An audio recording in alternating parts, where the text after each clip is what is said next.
we have reached Sunday, which is like the day of the Lord, the holy day. He finally rested because he had created the fucking world. He didn't, because that's all. Which basically means that we're just hungover to fuck by now, and it's like, yeah, it's like, whoa, we reached the last day.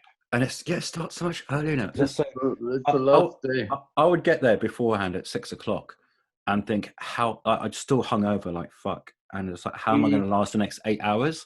2 drinks later, I'm just like boing back on it again. I'm not going to say the first 3 bands are going to really. I mean, like, let's face it, to Sunday is a quite recent addition to the Inferno. Yeah. That was the day. I'm not unhappy that the club night died, because there was always the problem of, like, you were at that venue, but the next really, really interesting venue was like at the venue that was 5 kilometers away. Or they were playing parallel. The only 2 bands you really, really, really wanted to see, they were playing at the same time. Like, there was like a band by Fenris playing in one venue and Negura Bunjet playing at another.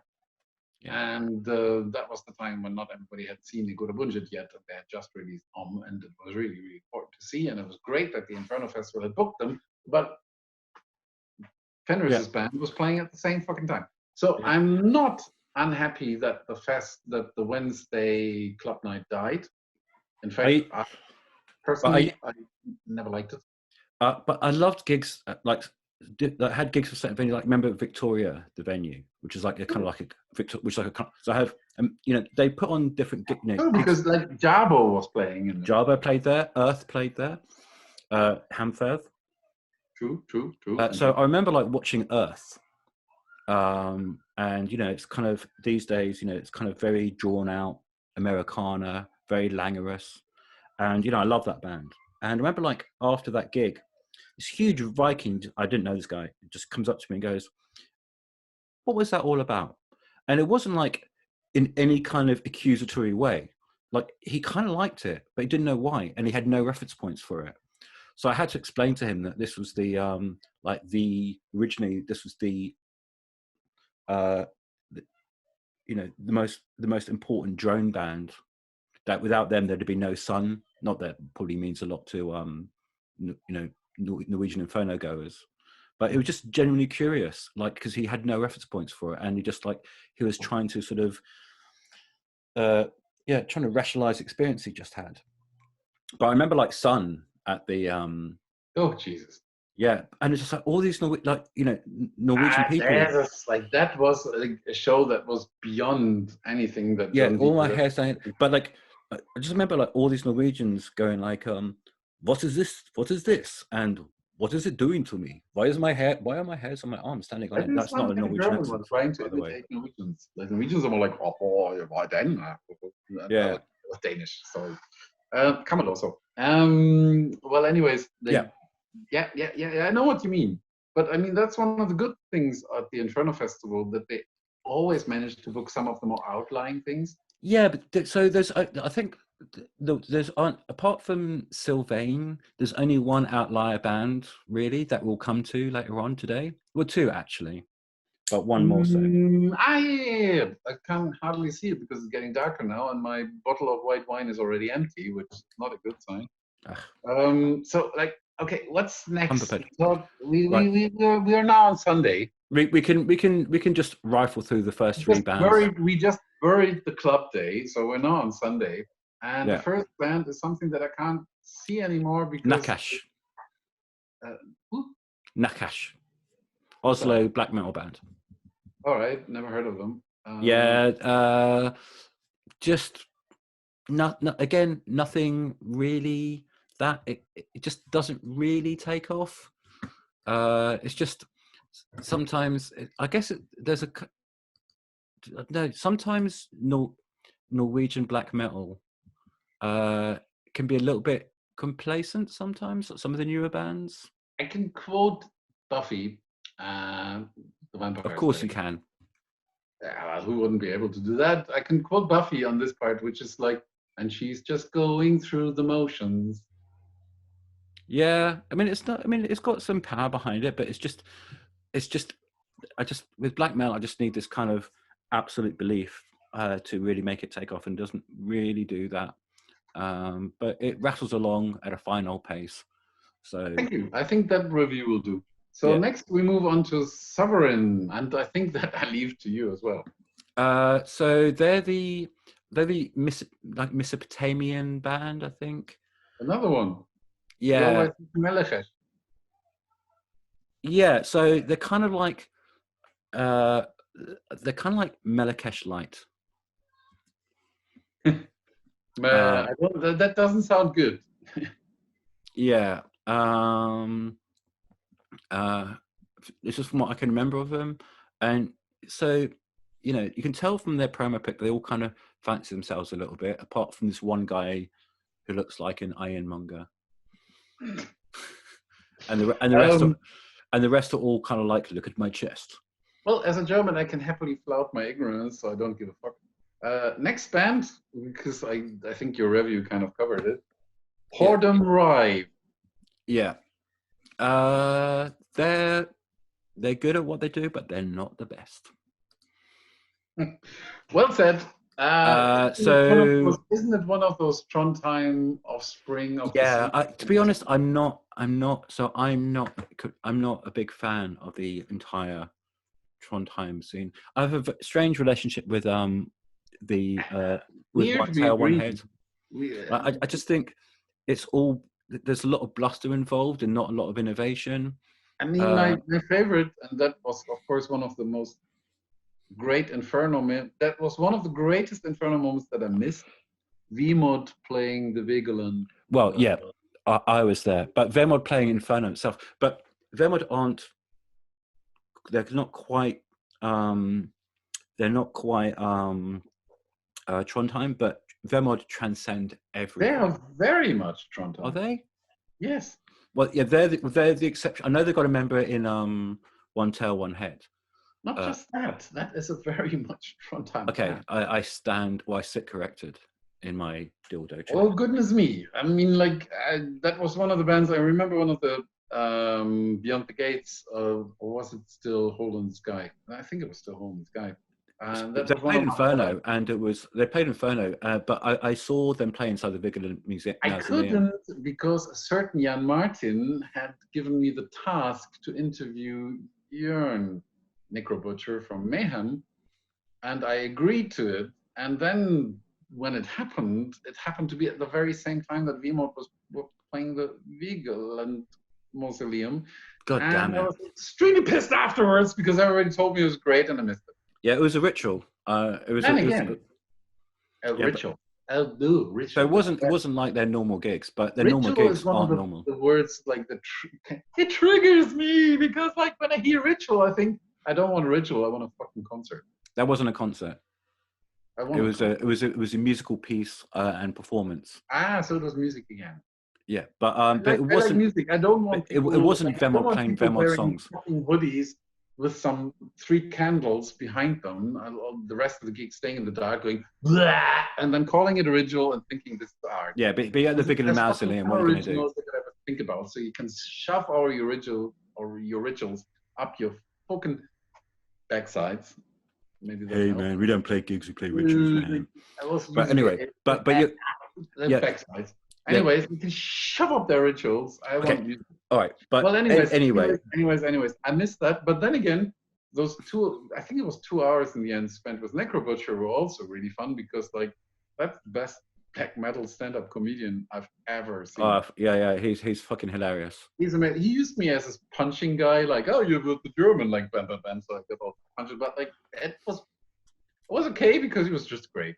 You're probably also twice his height at least. Yeah, true that. But he also started with like, give me a bottle of champagne.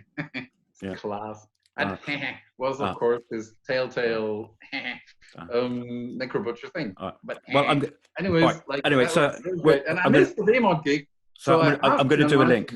Wait for this link. So Vemod, and maybe he's going to do it again.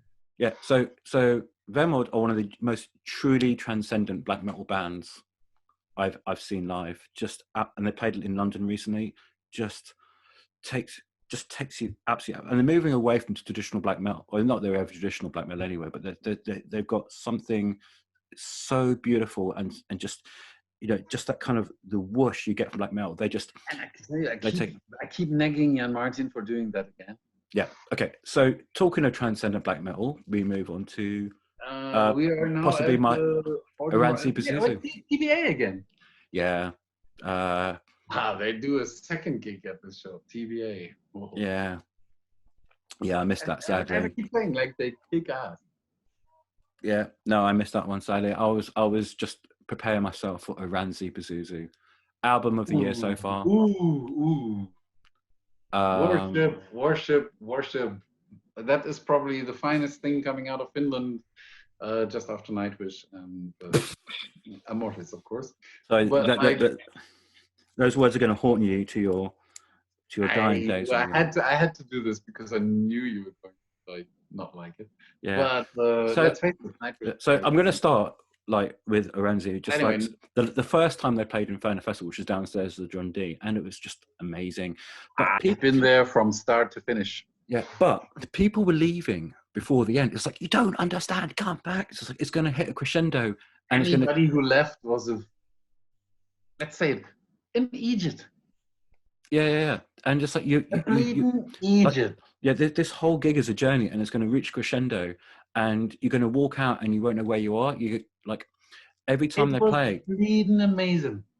It was like, I mean, this is a great band. The newest album is another stunning piece. The album before that is a stunning piece. The album before this is a stunning piece. Absolutely great. I remember like still being promoted for Season of Mist. I was heavily trying to get them. They decided for a Finnish label instead. But like I definitely wanted them, and there was a reason for it, because I still think this is one of the greatest things coming out of Finland recently. Very great thing coming out of metal recently. They combine. Well, Jesus. Like they combine and sublime. True. They combine. Thank you for giving me that. Great. I'm being helped by Jonathan. That's a good thing. Anyways, there's black metal in there. Yeah. There's electronic music in there. Prog. There's prog in there. Sci-fi. There is dark wave. Pew sci-fi. There are a lot of things in there, but whatever is in there, the result is amazing. Just one of the most original bands, and just so kind of tribal, but it just in 4 dimensions. And definitely, I mean, really great. What? You can't. So you just went quiet. Can you hear me? Yeah, I can still hear you. I thought you were the one like stopping. No. But also, like, there's no band that kind of builds up tension and release in quite like they do. It's one of the few bands that my wife and me agree on. Ah, she's not a Nightwish fan. No, I don't understand why, because like that is of course musical quality of the highest order. Ordure. Although it is not black metal, which is strange. But it's definitely not death metal either, which helps. Yeah. So anyway, Oranssi Pazuzu, just amazing. And although we never got to see that show, I would say one of the highlights again of the Inferno Festival. So what I was thinking about the Great Old Ones, it feels like you're like, it feels like you're being drawn through something, and it feels like a really transformative experience. Like your DNA is being altered as you're going through it, as if you're like, the Fantastic Four when they go through the energy field and it changed the DNA. I hate it when you come up with one of these. I hate it when you come up with one of these sentences that I wish I would have come up with, like your DNA being altered. That's what it feels like. I'm gonna steal that from you. Do it. But I'm gonna still translate it into German and put that in one of my next articles, because like I think that's a great sentence, and it also is quite appropriate. And you're fully right on that one. Yeah, it's like you're watching. More bickering here. I know, but it's like you're looking through a microscope at this kind of virus that's constantly mutating, but it's doing it to its own design, and you don't understand it because it's a virus and it's from another planet. But you can tell it has its own internal intelligence, the way it kind of builds and expands, and Well, luckily, it's a virus from another planet, because the one that we're having on this planet right now is pretty fucking annoying. And also, I mean, I wanted a zombie apocalypse so I could finally shoot all the idiots. But like, what am I getting? This fucking annoying virus that is not letting me see any fucking festival.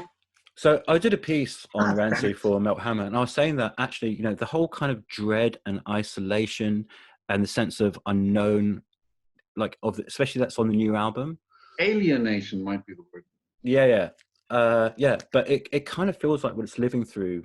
Like it's the best soundtrack to living through what we're going through with the lockdown and everything else. It just feels like this kind of dread and something beyond you. Alienation. So the band du jour. Damn it! Here we agree again, which is horrible to experience. Well, let's have we do on. But now we're moving to Torche. I guess Torche. I just call them Torche. I don't know. Torture. Torche. Oh shit. Maybe for you it's torture. Torture. Is it audio torture for you? Well, as you can probably imagine, all these timers that I'm not the biggest fan. Fucking love Torche, I do. I would not have experienced otherwise. May I throw in Nightwish again at this point? Oh, for God's sake, fuck Nightwish. Let's get back to Torche. So, like, strangely, if you go and see them live, there's a lot of hipsters at their gigs. I would rather see Nightwish. Yeah, but listen, let's hope you never see Nightwish at Inferno. But anyway. Hey, weren't you the one coming with me when they did the show with Richard Dawkins at the... No. You weren't? No. Probably not. Sure? Maybe I got dragged along out of curiosity. I was staying at your place. Yeah, I probably just left you to it.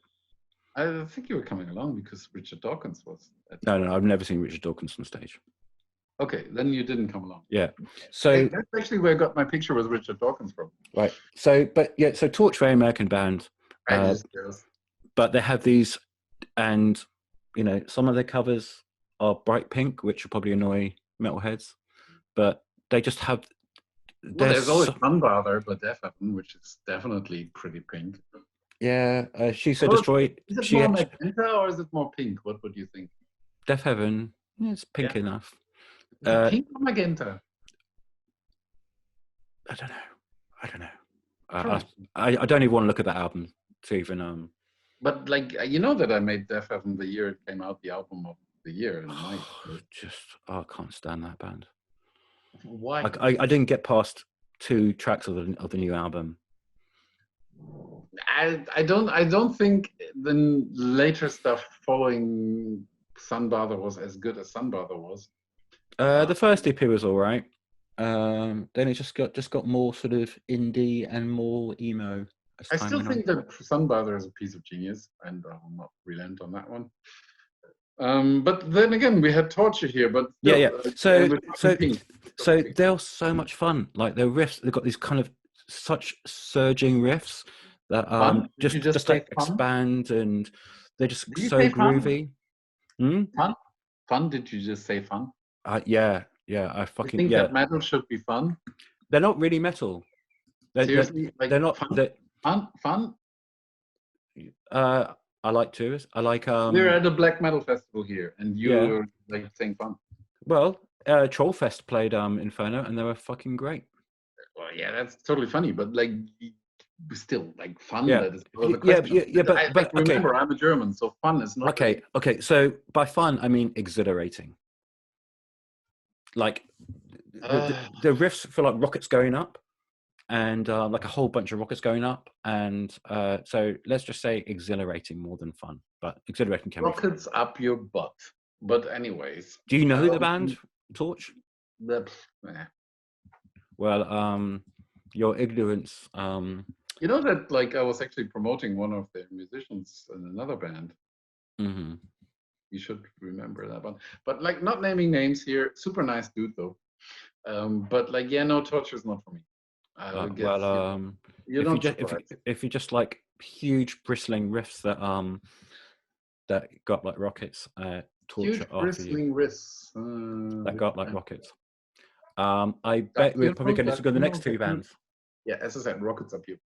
I guess we get Myrkskog, the Dark Forest. Yeah. As a death metal fan, I guess you're tall on this because it's like it's death metal, but it's a member who plays in Emperor. Good one. You got me. You got me on that one. Yeah, this is a total dilemma for you. Where are you But going to fall on the this? thing is that Myrkskog, of course, has been kind of in between chairs. Let's say it has amazing musicians in it because it does have Thor, of course, and everybody knows tenure at Morbid Angel meant there was another great guitarist in the band that was actually writing a lot of the material too. And then you have Tony, of course, a sex demon. Well, who always says that Thor is kind of the band lead, but I mean, to me, Myrkskog is the two of them. And at the time, I wasn't as adamantly against death metal when it came out as I am right now. As I said, like in the beginning, it was actually interesting music, and I also liked the Cyclone. Not having anything against. I wish there would be a Cyclone reunion show. And I think the Inferno would be the best place to have that. Yeah, but like, them and Myrkskog are so different. Now we're talking Myrkskog here. I do think they're so different. They couldn't be more different for death metal bands. I think they kick ass. I like what they're doing, despite the fact that it's quite death metal related. It's very dense. Like it's extremely dense. Like Zyklon are really slick, and that's really slick production. But yeah, Myrkskog are like super you're dense. You're a master of words because I think that fits it. Yeah, Zyklon are really. Yep, that fits it. And like, yeah, it's the density. It's like frictionless death metal, whereas this is all just like there is not a single second or split second that there's not a note being played in Myrkskog. No, it's like they have a horror vacui. There is like this. There will be no gaps left. Every split second will be filled with a note. Yeah, it's just like it's like tumbling down a mountain. It's like during an avalanche. I mean, I hate nostalgia in metal because I think it's one of the diseases of metal that people are nostalgic about all these things.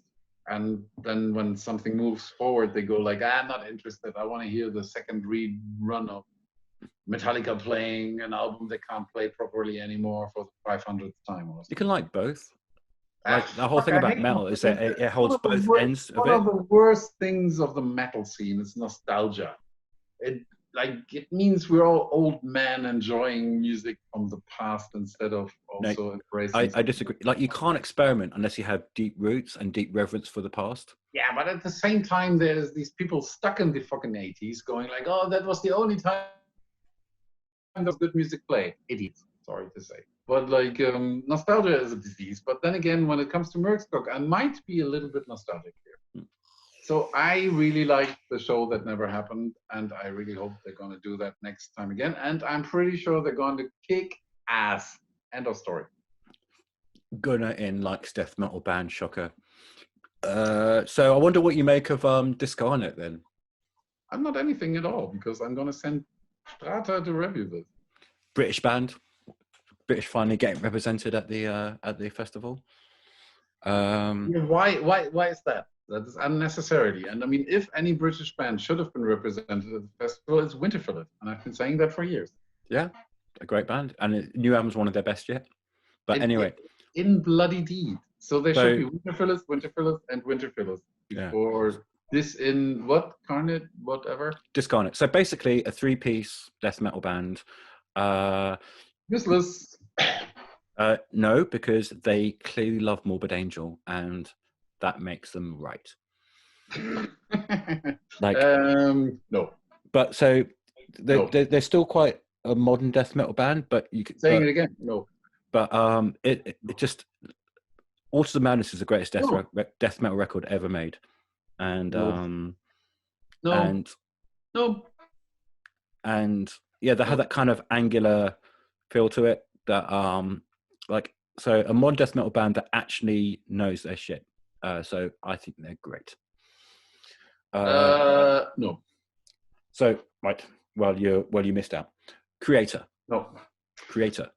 I think here you will be the one missing out because I think Britain has been underrating the German scene when it comes to bands like Kreator, Sodom, and Destruction. Not if you're into black metal, you don't. When it comes to Norway, I remember all these years at Inferno Festival when the last night was headlined by some death I am metal band. totally pro Germany when it comes to thrash metal. Thank you very much. You are? Absolutely. What's wrong with you? It was just filthier, dirtier, like You're that. supposed to be English. Come That on, was, yeah, but we didn't have much of the word thrash. get some spine. We had Sabat who were great. We had Zentrix, Onslaught who were great. But I was just gonna say you missed Onslaught here. no, Onslaught are awesome. But Of course, none of them are Kreator. no, and if you didn't have German thrash, black metal would be a very different thing today. Probably because I mean there can be no doubt. I mean, all these years at Inferno, where some death metal band was headlining the last night on Saturday, and then half of the hall was already empty, which of course I kind of very much liked because it showed that death black metal is the thing here and death metal is secondary. And the Norwegians very much seem to agree with that. And then suddenly Saturday night was filled. That was because I think it was Sodom playing. When kind of German thrash metal took over the last night, suddenly people actually attended. That was great to see. I like to view that, not being nationalistic in any sense, but still that was kind of like, yep, Destruction, Kreator, Sodom definitely appeal to the Norwegian audience. but like so much of the metal scene is kind of the DNA is those three bands, like Bullet Belts, Destruction. True. But I mean, like definitely the biggest out of the lot is Kreator. Yeah. If you listen to like the very very early Sodom stuff, it really is proto black metal. They should be considered first wave black metal as much as Hellhammer, Celtic Frost, and Venom. I think there's so much solid. The very early stuff is very black metal. Lovely guys on top, and Kreator. I remember the last Kreator show at the Eisnaflug Festival in east of Iceland, where actually one guy broke a leg and the other guy also had some damages when like people went absolutely berserk when Kreator was headlining. Nuts gig, and I think the only comment of Millet after the show was when I told him like, yeah, like some guys just went to the hospital. Whoa, we did a proper job. That was fun. But definitely, like Kreator, that is a band that deserves and has worked hard to get where they are. Yeah. Plus, like they have like that genuine glint in the, like, especially the early stuff has that genuine glint in the eye craziness. Here's the fun thing: there is no doubt they have been all influenced by the English scene. It's the band from Iron Maiden, from Judas Priest, from like Venom that has been inspiring them. Yeah. And so, but they very much found their own way after that. But there is no doubt the English scene has inspired the German thrash scene. Oh yeah. Which is funny, yeah. Which is like just showing that in a way we're all kind of connected. What a beautiful thought. And strangely disturbing at the same time. Usually we like to bitch about things, but in a way, and in another way, it's all connected. Yeah. So you have the English bands influencing the German scene, which again, you have the German scene influencing the Norwegian scene, and then it all goes back again. Yeah. It's like moving in circles here. And you could like, I think like the best modern day thrash band on the planet, like contemporary thrash band, like of recent years by a country mile, is Necromantheon. And they are totally influenced by Kreator. Yeah, there's no doubt about that. And I just love that kind of slight reverb on the vocals that just make you feel like you're in like a centrifuge or something. And I love it when metal has this absolute kind of total speed, crazed, like thing that should not be about it. And Kreator had that. And, and they haven't been afraid to they haven't been stuck in the same mold since. It's funny how there's so much thrash revival, but all the original thrash bands, they evolved quite a lot, but every thrash revival band is stuck on one early period. None of those bands like Municipal Waste are never going to evolve in the same way that Kreator evolved, or no chance, or Testament evolved. I mean, that's a band that had an amazing return last year, basically. Yeah, like with a fantastic album, fantastic live shows. and they were just back at their game. Speaking of Testament, Yeah. Kreator managed to storm the German charts even. Another great album. That's a band that just deserves the success they have because they're working so hard for it and they have the talent to back it up, and they evolved. I think I can taste Battle Jacket just even talking about them. And super nice guys once again. Although Miller is very skeptical about me fishing, but he's a vegetarian, so not surprising. But yeah, have to live with that. By way of contrast, Russian Circles. I could not be more out of this discussion. I think you're the right one to say some graceful words about them. They're dull as fuck. They're the most overrated band around. So much for me thinking you'd be saying some graceful words. No, I don't get it.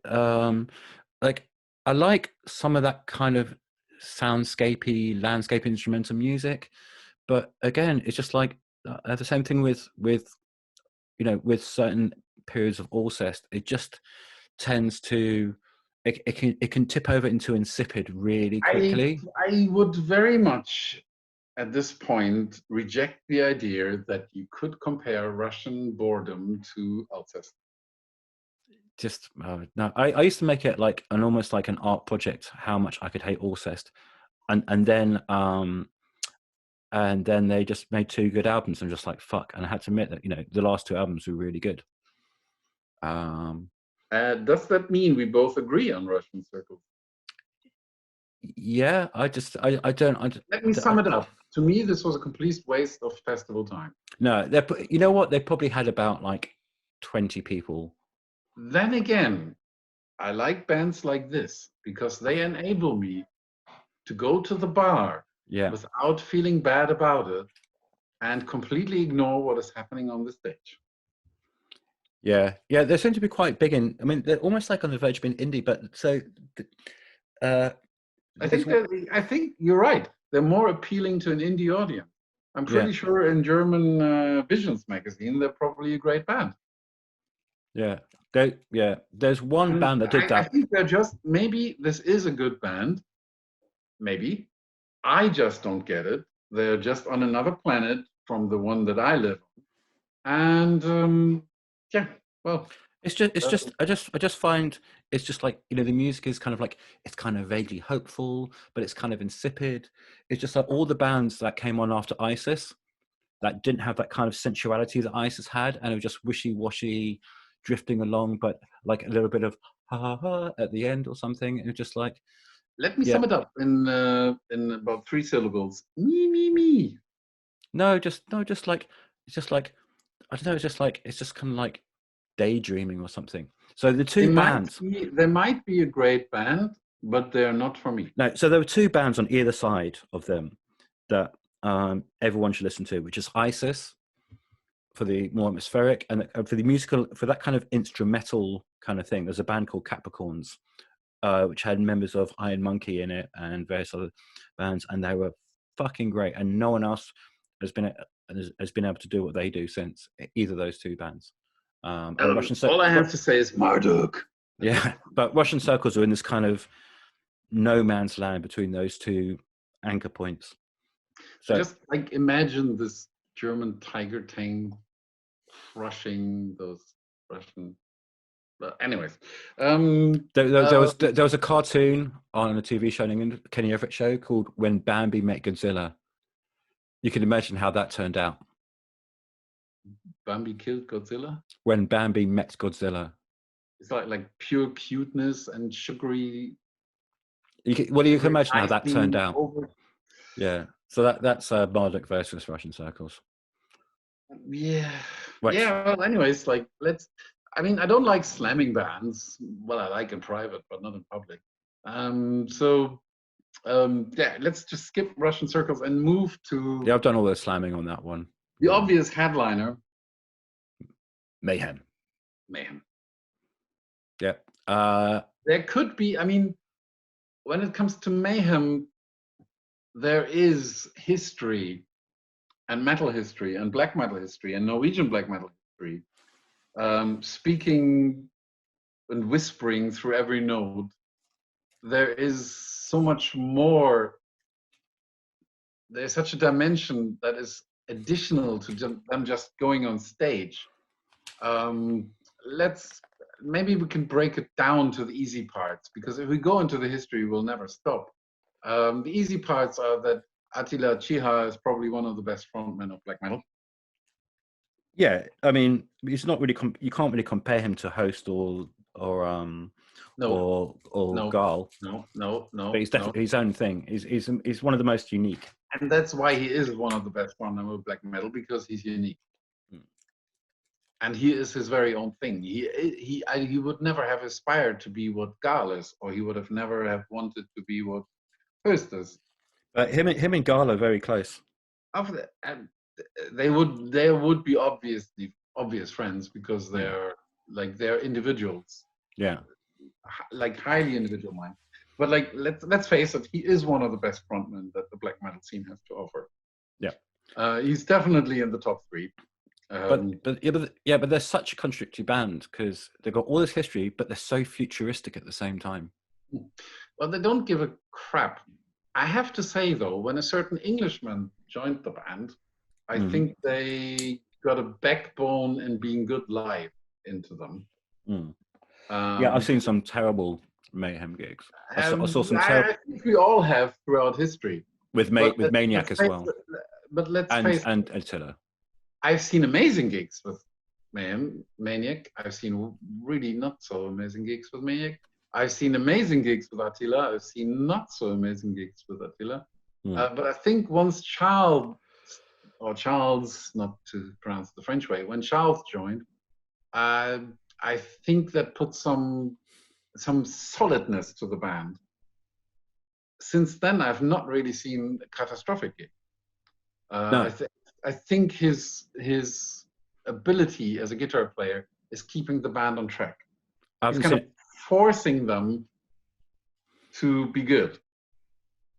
Yeah, I haven't seen a maybe the last 3 or 4 times they've all been killer. All the Mayhem gigs. And I think the addition of Charles was one of the best moves they ever had. Yeah. Yeah. And they're very aware of the history, the way they kind of break the setup into different eras. But they still just do things like, who after all that history comes back with what's the 2000 album called again? My brain's just gone. After all that history, and then Grand Declaration of War. Like, who comes back after all that history with this kind of like strange futuristic? It's still an outstanding genius piece of music, as far as I'm concerned. Yeah. I know that there are some people out there who utterly hate it. Well, again, I don't give a flying a damn, because like that's what black metal is about. It's doing your own thing. And like Mayhem have been a constant at the Inferno Festival, going through good times, going through bad times, going through long times. And with praising Charles, I of course do not wish to put down Rune, who is another excellent musician. And also like, just a unique guitar sound. I mean, he's largely responsible for that really futuristic sound. In so many bands, and like putting his stamp onto them. That is an excellent guitarist. I just think that as a live entity, Mayhem have benefited a lot from having Charles.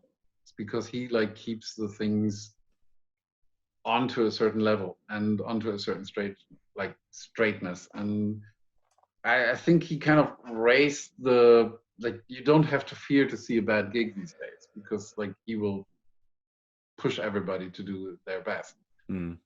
And then, of course, you can have outstanding gigs because you have one of the greatest frontmen. You have Attila. And what's he going to drop? Do you remember the toilet paper monster gig at the Inferno?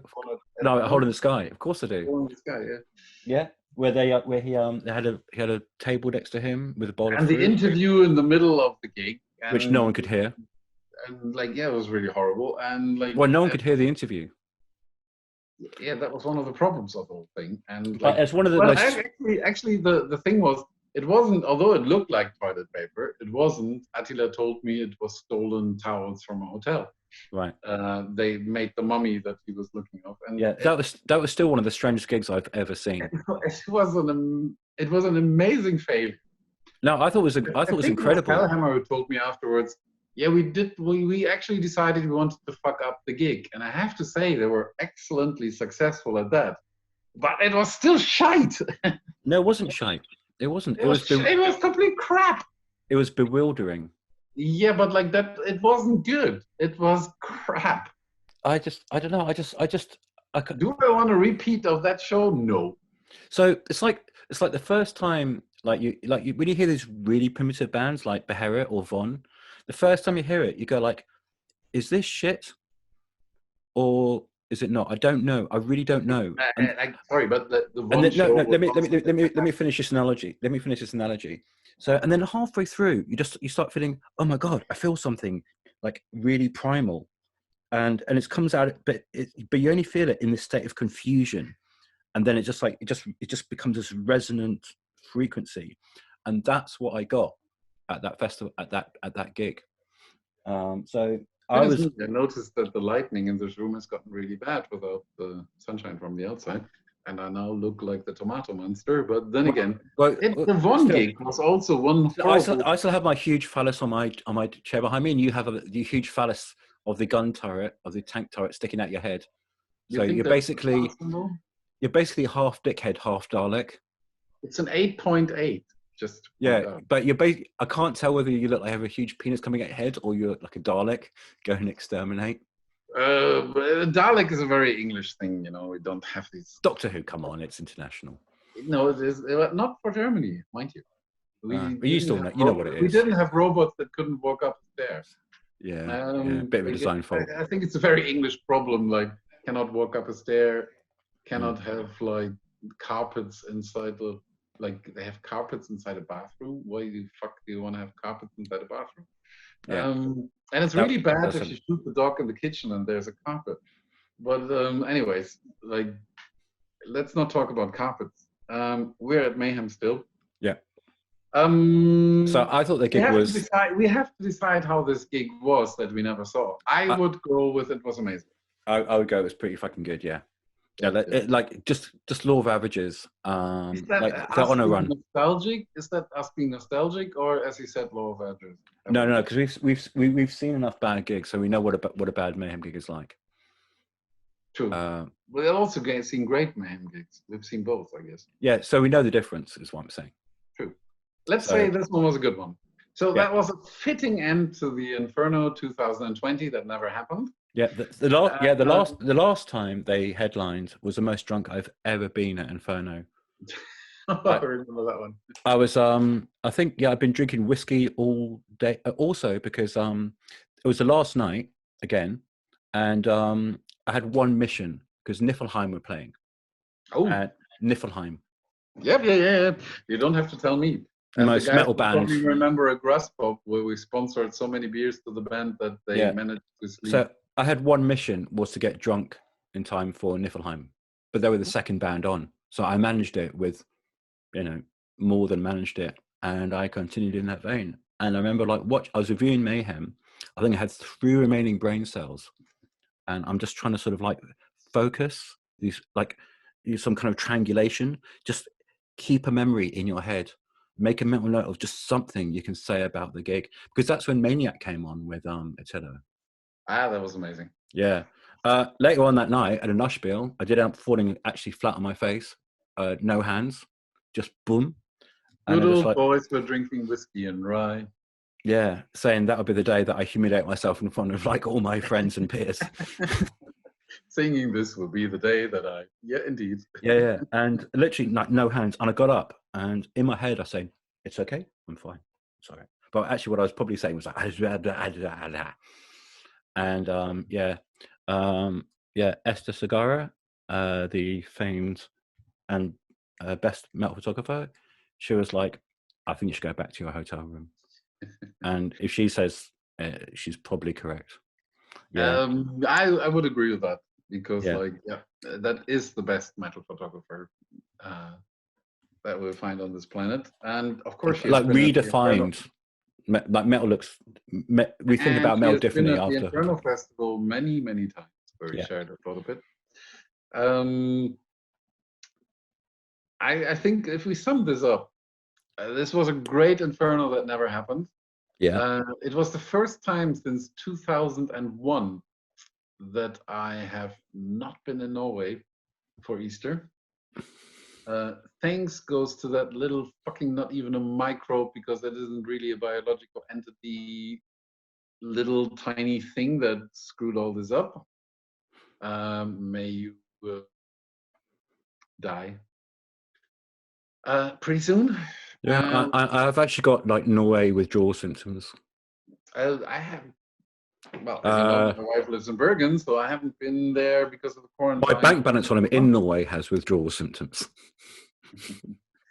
As soon as the border goes up, I'm going back. But at the moment, it's still 10 days of quarantine. Like, hopefully that changes pretty soon.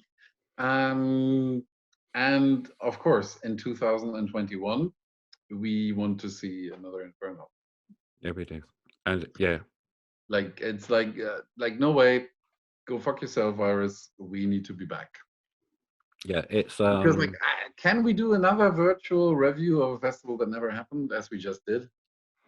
It starts getting a bit postmodern after if we do that. What I found a little bit annoying was there wasn't enough bickering and bitching. That shows what a good lineup it was. You might be right about that one. I think even as you know, like my colleague Thomas Strater and me, we never agree on something except for example, when My Dying Bride is playing. Both of us will say this was one of the greatest shows at the festival, and that is just because they're just such an amazing band. So we need My Dying Bride back at the Inferno, pronto. Secondly, it means that it was a great lineup. We didn't do enough bitching and bickering. Thirdly, it probably means there weren't really that many death metal bands, which I totally appreciate of. Keep on doing that, Inferno. You don't need death metal bands. Invite black metal bands. What are you on about?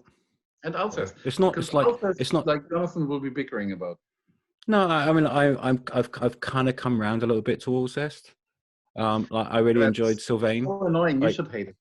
Like there's a kind of a warmth to Sylvain that feels very genuine. So but I don't normally I just find that stuff a bit wet. You know what I could also imagine, like having Madame Mortem back doing a Necropolis revisited show. Oh, I love that. I'm on the documentary that's coming out soon. I know, that's why I just kind of opened up that road for you. Yeah, and the first time I saw them live was at Inferno, and I didn't really get them until I saw them live. And that year, they're my band. That was my band at the festival. Like when it clicks. That Agneta had one of the best after parties. The singer of Madame Mortem had one of the best after parties of the early Inferno year. Yes, I think I went there on my second Inferno. She was famous for those, like an amazing host, an amazing woman, an amazing voice, and but it's like one of those things. It's just like suddenly jigsaw puzzles come together, and you can see what the picture is. Like when you find it's like Voivod or something. It's just like, huh? And then when it clicks together, it's like doing a stereogram, and just, oh my god, I can see in 3D now, and you're in this whole other world. Well said. I do think we need to have that back. So yeah, Martin, if you hear us, like think about doing Madame Mortem Necropolis. Yeah, they did a live stream recently, and it was incredible. Just again, one of the greatest voices in our world, and like genuine underrated band. Yeah, absolutely, and just such an emotional range and a voice that can bring you to tears. That I was never asked about this documentary that you got on. I was in Oslo at the time. Yeah, that helps, but still, I should have asked me. Anyways, so a little bit of jealousy here at the end, but then again, I thrive on it. I feed off of it. Jonathan, it nourishes me. Your jealousy. Give me more. Here's one thing. Who was at the Inferno Festival 2001, the very first edition? Some Norwegians, some mouthy German, and me. Yeah, was it? Weren't. Yeah, So the first one I went to made me deaf for 3 weeks because I got the flu. I had the flu just before. So by the time I landed, I couldn't complete a sentence because I was so ill. And then Behemoth played. And Yeah, I remember that show. I was and so happy that I had earplugs in because oh my god, without yeah, I didn't, and I was dying from the flu, like at the peak of peak flu illness, and mistake. it You was one of the needed. loudest gigs I've ever heard in my life. Yep, as I said, I was hurting through my earplugs, so I was really happy to have them in. Yeah, I came back, and I felt like my ears were underwater, and my ears are ringing for 3 weeks solid. Not sure if it was ever going to go away.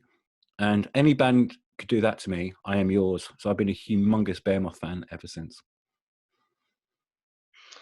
Well, as I said, you missed the first Inferno, which I basically owe to Fenris and Ankar in Freestad and Gru Navestad, the leading forces at the time behind that. And yep, they invited me. I was lucky enough to be able to get there. So I have been at every single Inferno show so far. So I guess that means I know what I'm talking about. And you, youngster, you have only been at most, but not every Inferno. Yeah. Anyways, I rub it in, like rub. I think we're done. It's like oily massage to me. Yeah, I know. Right. Evil will have its way. I think we're done. Yeah. We kind of reviewed the whole not happening Inferno Fest. So thank you to the 2 people who are still probably listening at that point. I think everybody kind of left us at this point, which is like, I completely understand them. Yeah, 2 old guys waiting on. But and the 2 guys hanging on. No, I will not add you to my Facebook friend list because if I don't know you, I'm like, come on, I don't post much anyway. Okay. So yeah, we will add. Yeah, so who knows? We may get back together and find something more to bicker about. In 2021. In 2021, yeah. So thanks to Inferno Festival for letting us do this. Sorry we couldn't be there in person. Inviting you again and again. Although I'm glad I didn't have to do this with a hangover, like as you would have done actually at the festival every day. We managed to do this with a hangover. I mean, I managed to drown a whole bottle of white wine, but I think I need a second one right after this. Yeah, I have that effect on people, definitely. All right. So what about goodbye, God bless, and God bless? Hail Satan. I was talking English in Ireland. I learned my English in Ireland. So, like, what are you talking about? Down with that sort of thing. So, well, anyways, I'm an atheist, so I don't care. So, goodbye, God bless, and good night. And it's good night from him. Goodbye.